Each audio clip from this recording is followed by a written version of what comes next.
Assalamualaikum warahmatullahi wabarakatuh. Halo teman-teman semua dan juga salam hormat untuk Ibu Luki Nindi Riandika selaku dosen pengampu mata kuliah perkembangan peserta didik.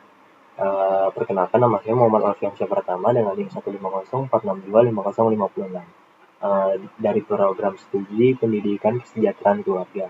Nah, pada video kali ini saya akan membahas salah satu materi dalam uh, mata kuliah perkembangan peserta didik, yaitu teori moral dalam perkembangan peserta didik.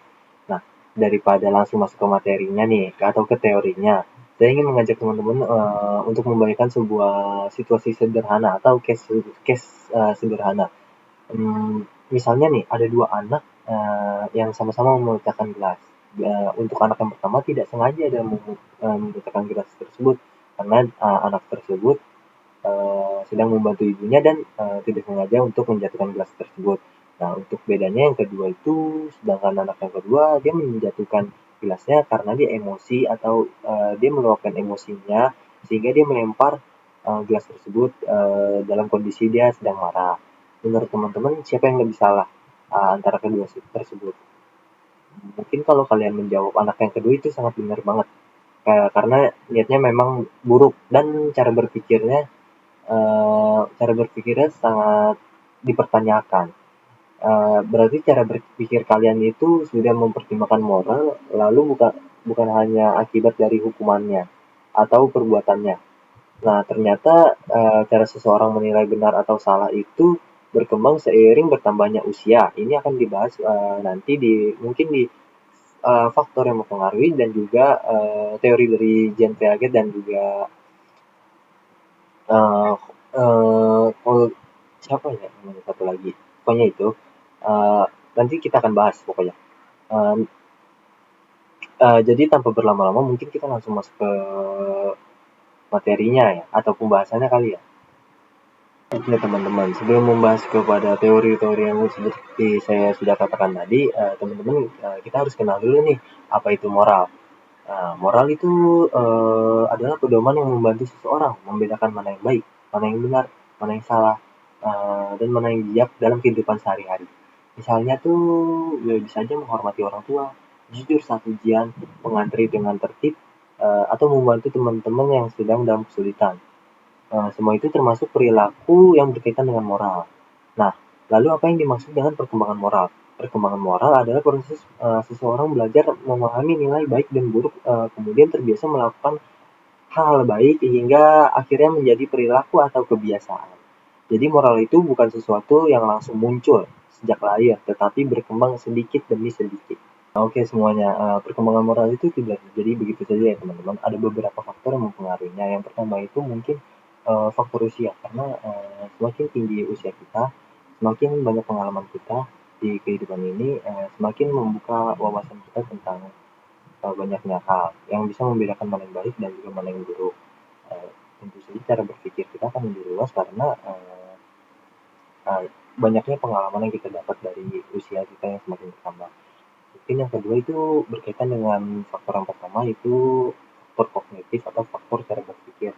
Nah, eh, faktor cara berpikir ini tentu saja yang seperti dibahas pada pembahasan pertama itu sangat penting karena semakin semakin apa ya? Kalau kita semakin bisa berpikir lebih jernih, lebih tenang, kita akan mempunyai moral yang akan lebih baik karena kita tidak akan bisa membedakan baik dan buruk dan juga emosi kita akan lebih terkontrol. Oleh karena itu, eh, faktor cara berpikir kita sangatlah penting. Untuk yang selanjutnya mungkin faktor orang tua. Nah, ada yang mengatakan bahwa orang tua itu adalah pendidik pertama kita. Itu betul sekali teman-teman. Karena eh, salah satu orang yang pertama kita lihat adalah orang tua kita. Nah, orang tua kita itu selalu mengajarkan kita hal-hal yang baik dan selalu menjauhkan pada hal-hal yang buruk. Tentu saja orang tua kita selalu mengajarkan moral yang baik kepada kita sedari kita kecil. Contohnya itu bertanggung jawab, berperilaku baik, sopan dan santun dan juga lebih apa ya, punya bersosial yang lebih baik. Orang tua juga tidak mau anaknya seperti mempunyai moral yang buruk. Oleh karena itu, faktor orang tua itu sangat berpengaruh. Nah, selanjutnya ada faktor pendidik atau guru. guru di sekolah itu tidak hanya mengajarkan materi-materi yang ada di sekolah atau materi-materi pelajaran. Eh, Guru juga mengajarkan moral dan juga tata cara bersifat baik kepada murid-muridnya dan juga kepada orang lain lah. Nah, guru itu seperti yang dikatakan tadi tidak mengajarkan pada akademis saja, tapi lebih luas tentang moral. Karena tugas pendidik itu banyak di luar dari materi, mereka juga harus berhasil mendidik murid-muridnya atau siswa-siswanya itu mempunyai moral yang baik dan juga bisa membanggakan, terutama kalau di guru itu membanggakan nama sekolahnya dulu.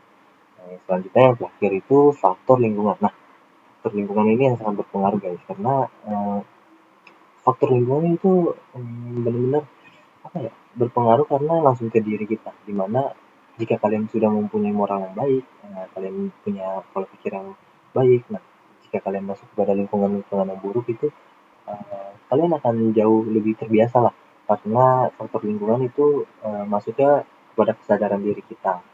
Nah, perlahan-lahan kesadaran diri kita itu menjadi terbiasa pada hal-hal, misalnya kalian mempunyai lingkungan yang buruk, nah kalian akan terbiasa pada hal-hal yang buruk juga. Oleh karena itu, perkembangan moral itu harus dilatih lah oleh faktor-faktor yang sudah saya jelaskan tadi. Oke, masuk kepada teori yang pertama.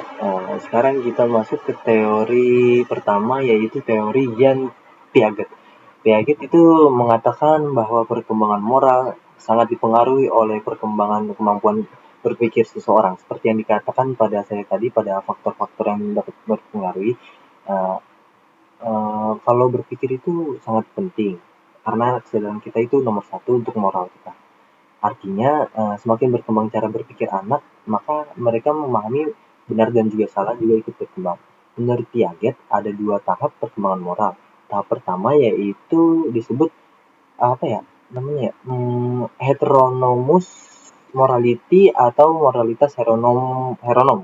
Pada tahap ini biasanya terjadi pada anak-anak. Mereka menganggap semua aturan harus dipatuhi dan tidak boleh diubah. Kalau melanggar aturan, mereka takut dihukum. Misalnya tuh seseorang anak berkata, aku nggak boleh lari di kelas, nanti dimarahin guru. Yang penting bagi mereka tuh itu menganggap adalah hukuman. Belum memahami alasan kenapa aturan itu dibuat. Tahap yang kedua yaitu autonomous autonomous morality. Di tahap ini, anak memulai memahami bahwa aturan dibuat untuk kebaikan bersama. Mereka mulai mempertimbangkan niat seseorang. Misalnya, ada teman yang mengambil pensil. Anak yang sudah berada di tahap ini tidak langsung mengatakan temannya jahat. Dia akan bertanya dulu, kenapa sih dia mengambil pensil itu? Apakah dia nggak punya pensil atau gimana? Mungkin ternyata dia sedang meminjam karena pensilnya hilang gitu. Nah, seperti dikatakan, artinya mereka tuh mulai paham alasan dibalik semua tindakan yang terjadi, bukan hanya hasil akhirnya doang. Oke, selanjutnya kita masuk ke teori yang kedua nih, teori Lawrence Kohlberg. Teori ini sebenarnya dikembangkan dari penelitian Piaget. Bedanya kalau Piaget hanya membagi dua tahap. Kohlberg membaginya menjadi 3 tahapan dan 6 tahapan. Menurut Kohlberg, yang paling penting bukan jawaban seseorang, tetapi alasan kenapa dia mengambil keputusan tersebut. Beliau terkenal dengan kasus yang disebut dilema Heinz. Ceritanya ada seorang suami yang istrinya sakit parah. Obat untuk menyelamatkan istrinya itu sangat mahal sehingga dia tidak mampu dan membelinya. Akhirnya dia berpikir untuk mencuri obat tersebut. Nah, pertanyaannya bukankah Heinz boleh mencuri atau tidak, tetapi mengapa seseorang menjawab boleh atau tidak boleh? Dari alasan itu, perkembangan moral seseorang bisa diketahui. Level pertama adalah eh, pre-konfesional. Pada level ini, seseorang berpikir berdasarkan hukuman atau keuntungan pribadi. Contohnya seperti, aku nggak mau nyontek karena takut dihukum sama guru, atau aku membantu teman supaya nanti dia bantu aku. Nah, seperti itu contohnya ya teman-teman. Untuk yang ke level yang kedua itu, kalau tadi ada pre-konfesional, yang kedua ini ada konfesional. Di sini seseorang mulai mengikuti aturan karena ingin diterima lingkungan atau menjaga ketertiban. Misalnya itu aku tidak boleh bolos karena itu dianggap siswa yang karena ingin dianggap siswa yang baik. Atau aku tidak aku mau menaati aturan lalu lintas karena memang itu apa ya kewajibannya. Nah, itu contoh-contoh yang ada pada tahap konvensional ini. Yang kedua itu, yang ketiga ada tahap post konvensional. Ini adalah tingkat moral yang paling tinggi. Pada tahap ini, seseorang akan bertindak berdasarkan prinsip keadilan, prinsip kemanusiaan, prinsip cara berpikir dia, dan juga nilai moral yang akan diyakininya. Contohnya seseorang akan membela korban ketidakadilan meskipun tindakan beresiko atau tidak populer gitu. Uh, atau contoh yang lain seperti yang diceritakan Ibu Lucy yaitu uh, seperti ada mahasiswa ingin masuk ke kelas karena hanya ingin mendapatkan absensi, ya itu beda sama orang yang aku mau masuk kuliah karena ingin mendapat materi. Nah itu berarti dia sudah di tahap post konvensional di mana dia itu mementingkan hal-hal yang lebih penting seperti materi bukan hanya absensi. Oke. Lalu apa manfaat teori ini bagi dunia pendidikan? Yang pertama, guru harus memahami bahwa setiap peserta didik itu memiliki tingkat perkembangan moral yang sangat berbeda-beda. Karena itu, pendekatan pembelajaran juga tidak bisa disamakan. Yang kedua, guru bisa menggunakan diskusi tentang kasus-kasus moral. Misalnya membahas perundungan atau bullying, kejujuran saat ujian, atau penggunaan media sosial secara bijak. Dengan begitu, siswa belajar cara berpikir untuk mengambil keputusannya. Yang ketiga, guru harus menjadi teladan. Karena karena peserta didik lebih mudah meniru perilaku daripada hanya mendengarkan nasihat. Dan yang terakhir itu, sekolah perlu menciptakan lingkungan yang saling menghargai, saling membantu dan juga bertanggung jawab agar nilai moral bisa diterapkan dalam kehidupan sehari-hari. Oke, sebagai penutup dapat disimpulkan tuh kalau perkembangan moral itu merupakan proses belajar memahami mana yang benar dan juga mana yang salah. Sudah banyak sekali dibahas pada video kali ini bahwa perkembangan moral itu ditentukan karena cara kita membedakan mana yang baik dan juga mana yang salah, terutama pada cara kita dalam berpikir. Untuk perkembangan tersebut dipengaruhi oleh seperti yang dikatakan tadi, dipengaruhi oleh usia, keluarga, sekolah, lingkungan sosial, dan juga cara berpikir. Dan juga tadi ada pembahasan melalui teori Jean Piaget dan Lawrence Kohlberg. Kita bisa memahami bahwa moral berkembang secara bertahap seiring bertambahnya usia dan juga pengalaman seseorang. Itu juga sudah dibahas pada faktor yang mempengaruhinya. Itu menambah apa ya namanya ya, menambah dorongan atau memperkuat lah teori-teori yang ada dengan adanya teori Jean Piaget dan Lawrence Kohlberg ini. Sebagai calon pendidik, kita tidak hanya bertugas mengajarkan ilmu pengetahuan, tetapi juga membantu peserta didik menjadi pribadi yang jujur, bertanggung jawab, dan memiliki karakter yang baik. Mungkin sekian dari penjelasan saya. Semoga materi ini bermanfaat. Terima kasih atas perhatiannya teman-teman. Dan juga Ibu Yuki Nindi Riandika selaku dosen pengampu perkembangan mata kuliah perkembangan peserta didik. Sekian. Wassalamualaikum warahmatullahi wabarakatuh.